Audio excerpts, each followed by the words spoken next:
listening to the Straight to Video podcast with Rob Lane. So how is everyone? Hope you're doing good and you're all well and keeping busy. So over the past few weeks, there's been a massive buzz of activity from legendary hard rockers Def Leppard. The band returned to their hometown of Sheffield to play what was an intimate show for them in front of 850 people at the Lead Mill, which me and my schoolmate John got the chance to go to, which was pretty awesome. They followed it up with a record signing at HMV, then kicked off their European stadium tour with Motley Crue at Sheffield United's Bramall Lane, which I heard they totally crushed. This all coincides with the release of their new album Drastic Symphonies, which features reworkings of many of their biggest hits, but it's all accompanied by the Royal Philharmonic Orchestra. Now, one of the tracks which has been getting the spotlight is a stripped-back version of the Hysteria anthem Pour Some Sugar on Me, which features today's guest, Canadian singer-songwriter Emm Gryner. Emm is a lifelong Def Leppard fan who, after striking up a friendship with singer Joe Elliott, presented her own version of the song to him over 20 years ago, only to get the chance 2 decades later to actually record it with the band and also get the chance to perform it with them live for the BBC. Emm herself has been recording and releasing albums since the mid-90s, growing up in Ontario, Canada, and raised on a mixture of radio pop and hard rock. Her career has seen her perform and tour with David Bowie, and to date she has around 30 albums to her name with numerous collaborations, including her recent hard rock band Trapper with the awesome Sean Kelly, who has been a previous guest on this podcast. Emm has recently released their brand new album Business and Pleasure, which will see her return to the UK next week with an album release show on her birthday in London at the Pheasantry Pizza Express Live on June the 8th, and tickets for that show are available from pizzaexpresslive.com, and you can find out everything about Emm's incredible career on her own website, which is simply emmgryner.com. As always, this Straight to Video podcast is proudly presented to you in association with Affinity Photo, an incredible piece of photo editing software which I've been using for graphic design the past couple of years. It's used to create the podcast episode artwork you see each week, and it's an extremely affordable alternative to other programs on the market. So if you get a chance, please check them out at affinity.serif.com. Alright, let's get into today's show. Emm was a delight to chat to, and she shared some super fun stories which I know you're going to enjoy, so please sit back and enjoy today's Straight to Video talk with singer-songwriter and mutual Def Leppard fan Emm Gryner.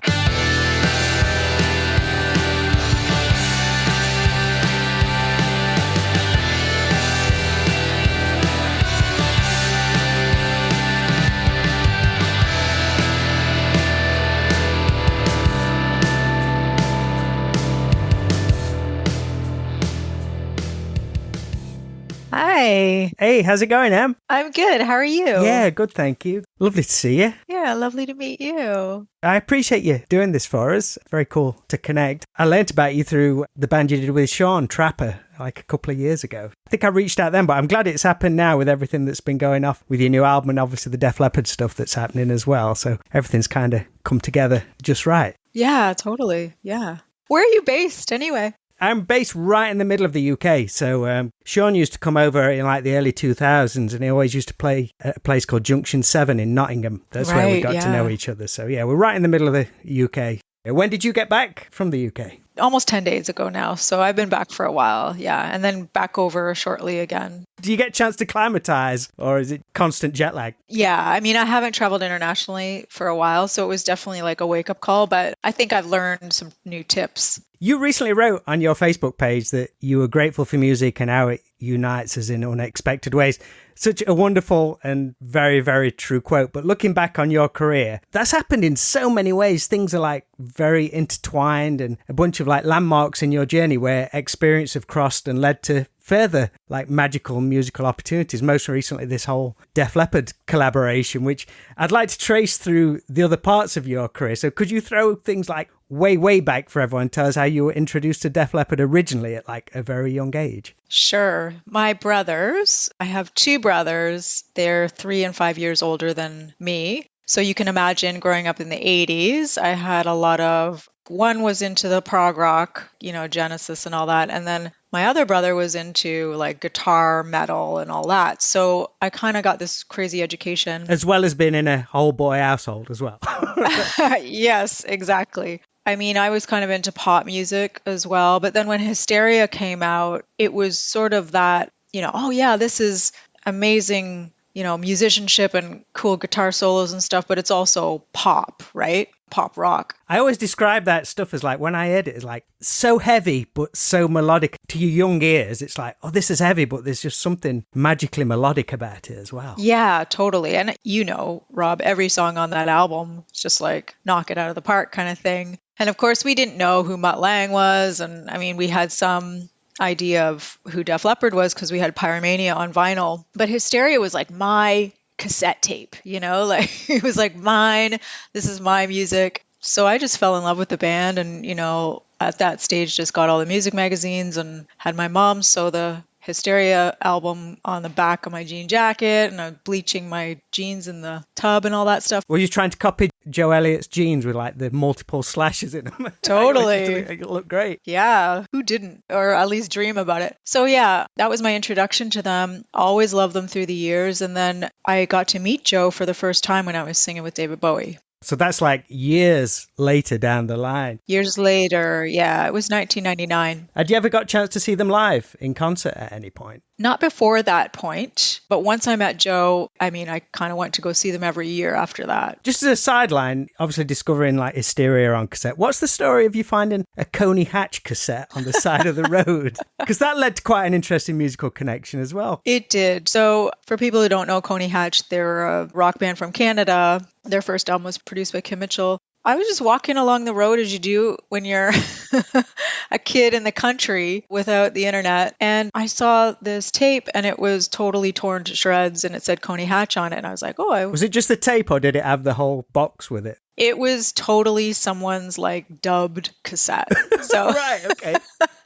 So I was curious. So I went back and like pieced it together like you do with the Scotch tape and everything, wound it back together. And then I was like, wow, this is like another type of band I haven't heard. It was really raw. It wasn't like glam or anything like that. I was just like, who is this band? So then I sort of took ownership of them as well. My brothers weren't really into Coney Hatch. And later, I ended up writing a letter to Carl Dixon, who's one of the singers in that band. By this point, like they had sort of already run their course, so he was quite jazzed to get a letter. And I just asked him about his influences, and he wrote back this long 2-page letter. How old was you at the time? I think this was when I was 14, maybe. Yeah, so he like told me about Paul Rodgers and the Small Faces and then Ronnie Wood and Bad Company and all the people he was inspired by. So I, of course, went and listened to them. But he ended up inviting me to record my very first demos because I was songwriting by that point, and that gave me my start. That's unreal. Have you still got the letter he wrote back to you? Probably somewhere, yeah. And it pays to pick up garbage on the side of the road. There you go.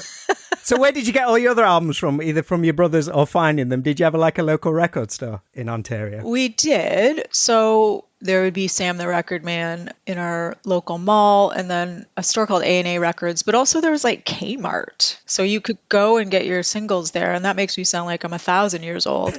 But that was sort of the tail end of being able to buy singles, like 45s. So yeah, but honestly, most of the music I discovered through American Top 40 and just listening to the radio. Did many bands come through your town? Where was like the nearest big hub for touring bands? That's a good question. At that point, not many bands came through. The closest would be Toronto. So I remember my first real concert, and I can say this because we're a rock and roll crowd, was Joe Satriani. So oh, nice. Yeah, when I was 16. Wow. What had you been doing then? Would it be like surfing with the alien kind of stuff? Yeah, maybe it was when I was 14. He was touring with Stuart Ham, and by that point I had picked up playing bass. So I was a big nerd about it, and I was like, oh wow, there's Stuart Ham and his funny looking bass. And yeah, I've always kind of been a nerd about music, but always just loved it so much. What kind of attracted you to the bass guitar? Again, I think being the third of 3 kids and being the only girl, I sort of picked what was left. Right. So my older brother, who's into the prog, he had his keyboards. And then Frank, who produced the Trapper stuff, by the way, he was into the guitar stuff. So I wasn't going to play drums, really. So I picked up the bass. Girl bass players are always the coolest member of the band anyway.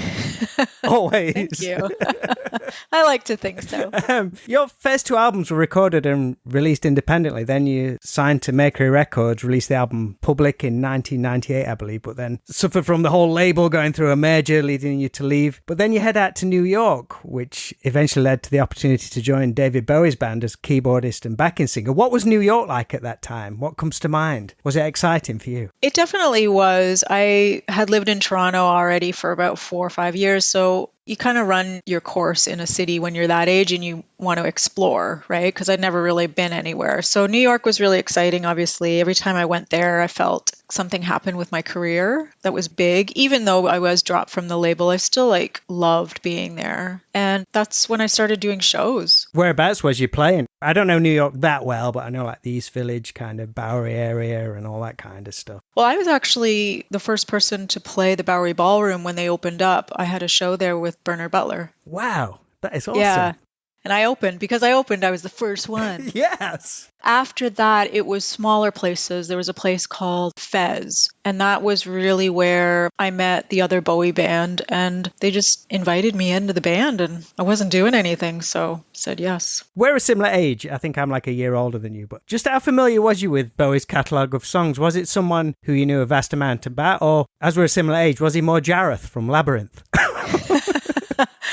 I was sort of unaware of his movie life. I mean, I knew he had been in movies, but I really was kind of a metal girl. So what I knew of Bowie was Let's Dance and Dancing in the Streets, the obvious 80s stuff. MTV era. Exactly. So to then learn stuff like Ziggy Stardust and go back and learn all these other songs from the 70s, it was quite an education. Would that maybe work in your favor that you didn't have this? I mean, because he's obviously legendary, but once you learn his back catalogue, that's when you realise how legendary is his influence and stuff like that. But if you're not that aware, do you think that kind of helped you a little bit? You weren't as phased, or was it still a big deal? Yeah, I mean, I think I learned that it was a big deal. I didn't go into it thinking, I didn't go into it starstruck. Yeah, that's what I mean, yeah. Yeah, I mean, who I was a huge fan of was Peter Gabriel, actually. Okay. And I thought, if I sang with Peter Gabriel, I'd just crumble because I'd be so starstruck. But with Bowie, yeah, the first day of rehearsals, it was very casual. I don't even think I was trying that hard. I don't think I did that well. And then over time, I just realized what a big deal it was. It's funny, a song like Jean Genie or something will mean something to someone who heard it back then. But to me, it'll always remind me of 1999 and learning those songs. So they're nostalgic for me in a whole other way. How many gigs in was it when you did Glastonbury? Quite a few. Glastonbury was one of the last things we did. Yeah. But I mean, I wasn't with them for very long. I was with them for maybe a chunk of 3 months and then a chunk of 3 months over the span of a year and a half. So,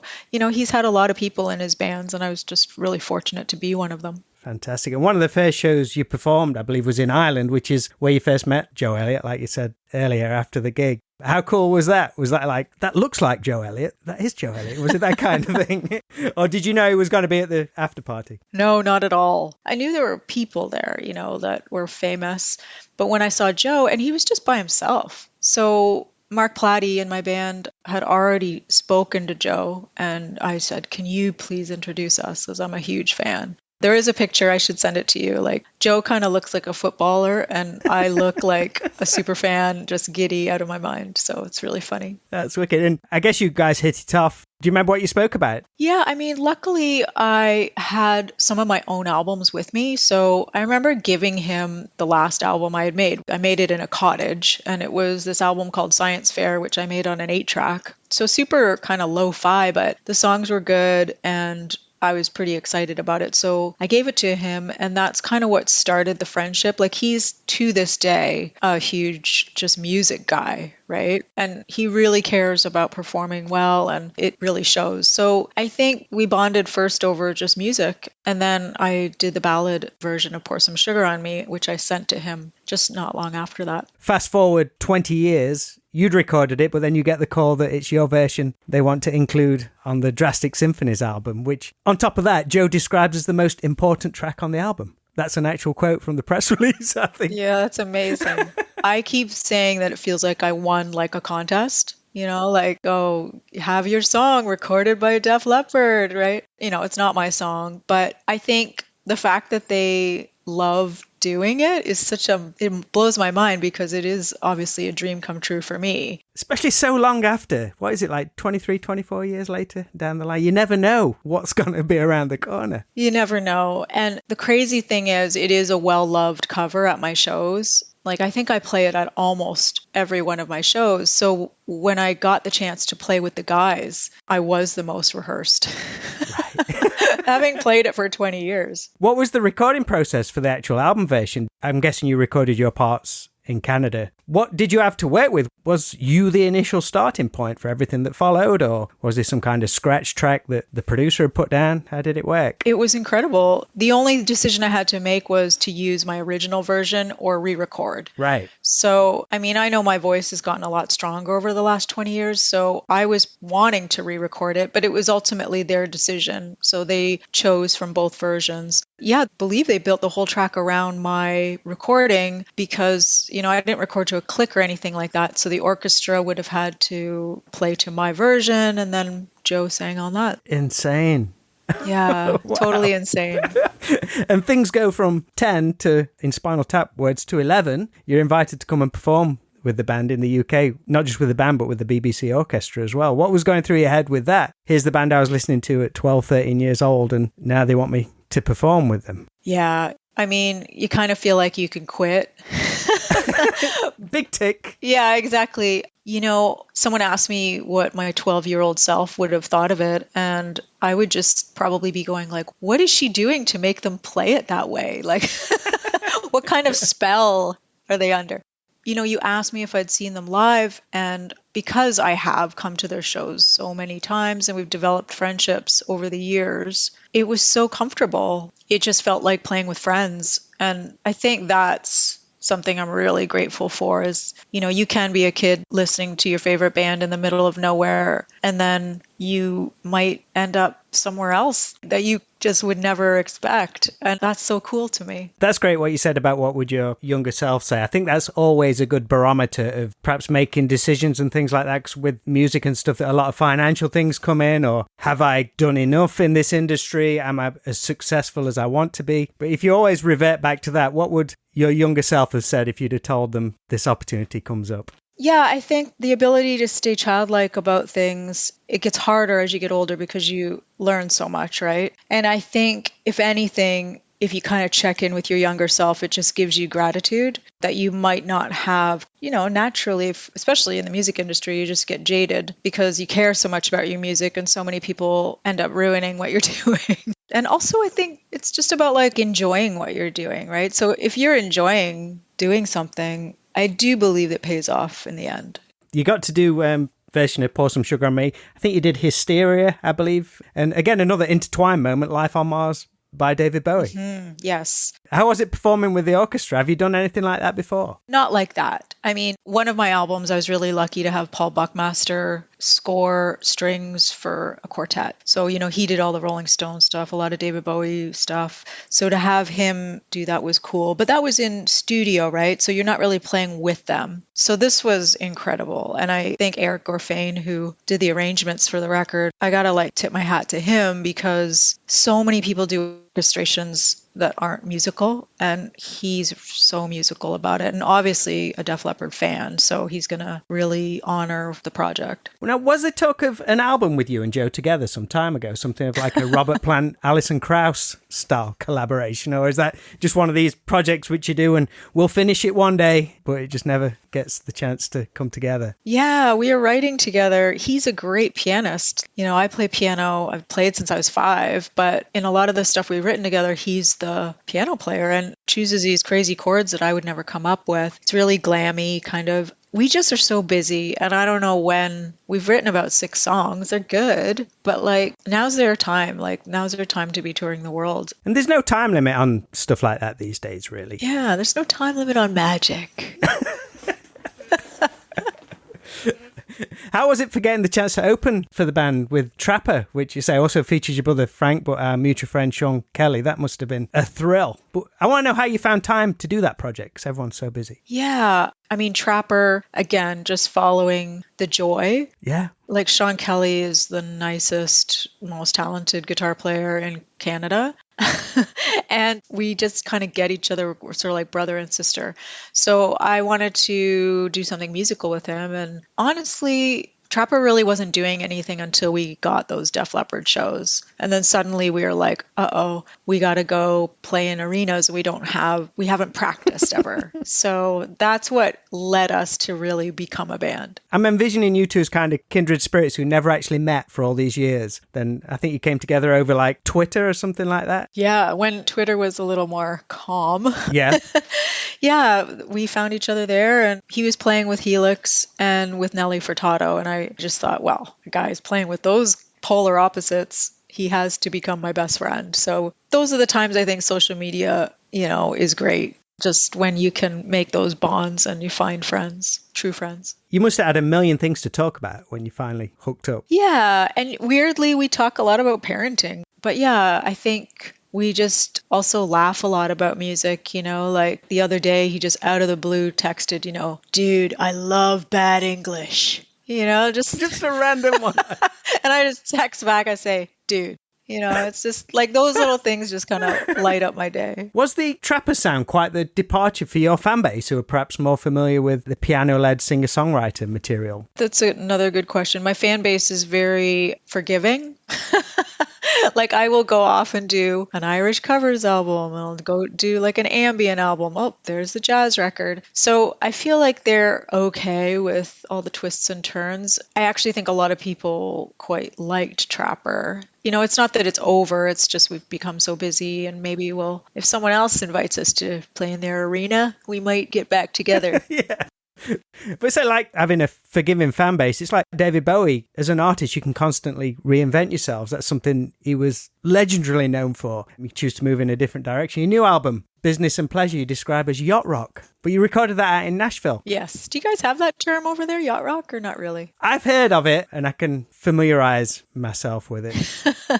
Yeah. So I don't know about labels. I sometimes use that just as a way to easily explain the sound to people. But it's, it draws from that West Coast sound of 70s, 80s, also some Motown soul, but mostly just kind of like the smooth rock vibe, And I think it's different because it's the first time I've worked with a lyricist, my partner, Michael. And so that gave it this whole other flavor. The songwriting process was just so fun because we were writing in the pandemic, not really planning for all the things that did eventually happen. So yeah, it was, again, that childlike kind of approach to things. And how was the Nashville experience? Is that somewhere you're familiar with? You've been there many times, or was there a reason you recorded down there? Well, I always found Nashville a bit like triggering for me because everyone said it was so great, but I'd never been there, right? When people go on and on about how great it is and then you never go, you're just like, wow, how great is it really?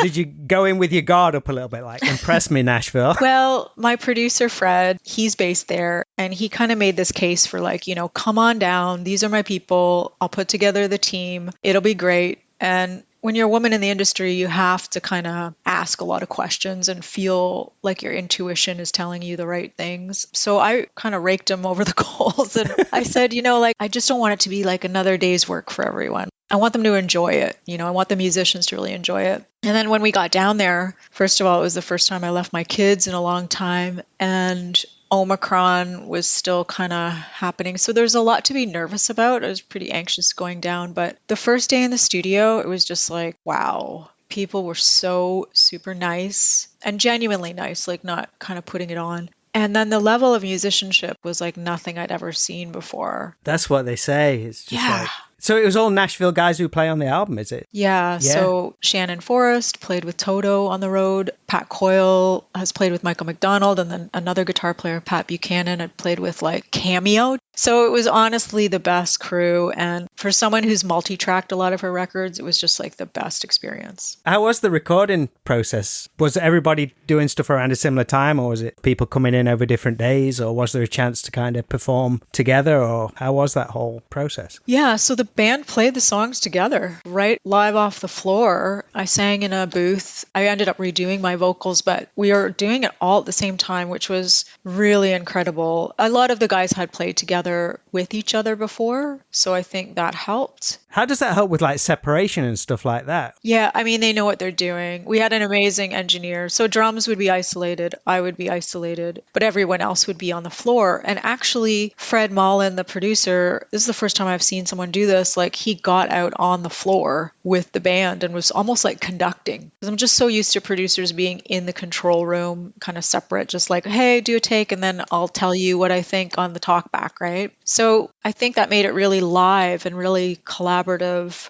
So that was 2 days of doing that. And then we did overdubs of horns. That's the only thing we really overdubbed. I'm going to have to dive back in and listen to it in that headspace now, knowing that it's all done together, because you don't hear of that. Well, I don't hear of that often these days. I always consider that being put on for the promo video.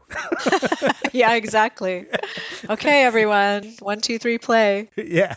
And you have a UK album release party on June the 8th in London. You're coming back over on your birthday as well. Yes, I'm very excited. So yeah, June 8th at Pizza Express, the Pheasantry, and playing with some really great new musicians, a drummer named James Sedge and a guitar player named Andy Vickery. And I'd never played with them before. And again, like, it blows my mind how musicians just can elevate an experience. But have you had much chance to perform over here doing your solo material in the past? I've tried, Rob. Back in the day, I sort of had some stabs at doing some solo shows, but it was always kind of just coordinated by myself. And that would have been like maybe 20 years ago that I've played. So this time, it's great to have a little team. My label Highwire Records are helping a lot. And yeah, just super excited. Excellent stuff. And the video for the single Jack is great with that old school Radio Shack backdrop, or Radio Jack as it is in the video. Your brother Frank, again, involved with you on this. You guys have had kind of like, almost like, was you like the Billie Eilish and her brother back in the day? Yeah, we always work together, and he's a great source of feedback, whether he's been mixing my records or helping with videos. Yeah, I think the one time I just loved having him on stage with me when we did Trapper, because he had not played in a long time. So yeah, hopefully we'll continue to collaborate. And with like such a varied career, we spoke about your work with Bowie, your rock roots, and now the new album. Someone new listening to this show wanting to dive in with an introduction to your career, where would a good place to start? Can you recommend a good introduction album, or is it just literally go on Spotify and work your way through? Well, I think you might be confused if you do that. You could start with the new album, because I think that's a sound that I'm going to stay with for a little while. So the album is called Business and Pleasure. And then if you feel like going back in time to like kind of singer-songwriter world, then you can rewind and do that. I'll let you go because I know you're super busy, but I've loved chatting with you. Love talking about some hard rock, and I love how it's all intertwined in your journey. All right. Thanks, Rob. It's great to meet you.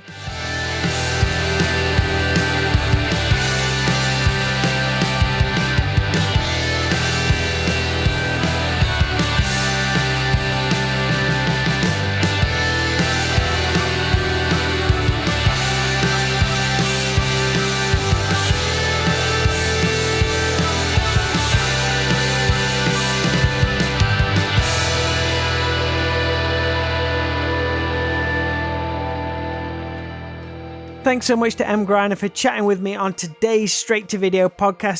So great to hear how someone who is such a fan and lover of music and the things they grew up on got the chance to meet, become friends, and eventually perform with one of their favourite bands. Emm's new album Business and Pleasure is out now, and she'll be in London on June the 8th performing live. So if you can make it, head along and wish her a happy birthday. If not, check out all the cool stuff on her website, emmgryner.com, and hopefully she can do more dates in the UK in the future. I want to continue to say thanks to everyone who listens and supports this show, whether it's on our Patreon page or just on social media making comments and sharing posts. It's a lot of work, but so much fun to do, so I really appreciate it when you say you've enjoyed an episode. I'll be back with a brand new show next Friday, so until then, thanks for listening, and remember to always be kind, please rewind and unwind, and I'll speak to you all real soon.